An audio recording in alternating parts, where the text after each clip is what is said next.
Dr. Carson, thanks for being with us on this Super Tuesday. Thank you, and congratulations, Ainsley, on your new position. You're so sweet. Absolutely. Thank you so much. All right, so a lot of the voters out there want to know what's going to happen today, what are your predictions, and why you've decided to stay in the race.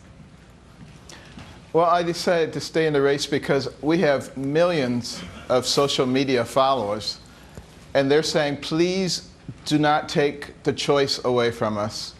And they continue to support me financially and in every other way. And I think they have a right to be heard.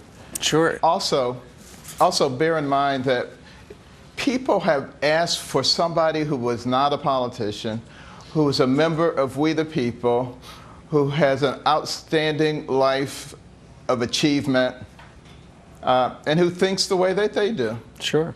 Absolutely. And Dr. Ben Carson, when you look at the polls, people go, well, he's only at a certain number of percentage points. And the political operatives and the pundits on TV, they say, you know, Ben Carson needs to drop out so those people can go help Marco Rubio or Ted Cruz or go help somebody else. But you're not going to do that, are you? Well, you know, what the pundits say is very typical of the manipulative class. They think they have complete control, and to some degree they do. But at some point, the people will wake up. The question is, when is that going to happen?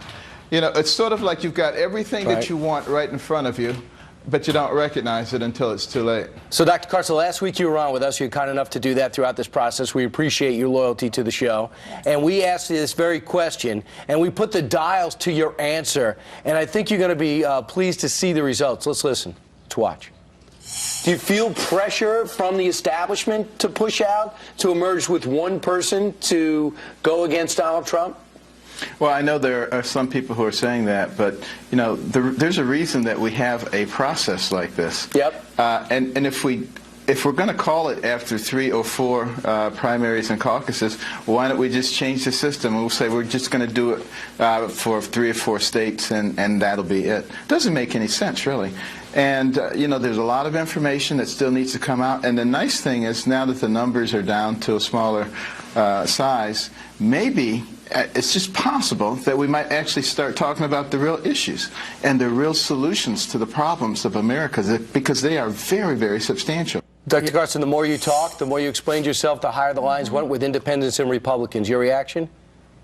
My reaction is that, you know, before the barrage of attacks on me occurred, I was beating Trump head-to-head, beating Hillary head-to-head, and there are those who didn't like that very much. And the people are the only ones who can rectify the situation. Sure. And last time you reminded us of the tortoise and the hare. Dr. Ben Carson, good luck to you today, sir. Thank you very much for joining us out on the campaign trail. Thank you. Thanks, Dr. Carson. There were 17, now there's just 6. That is a tremendous accomplishment.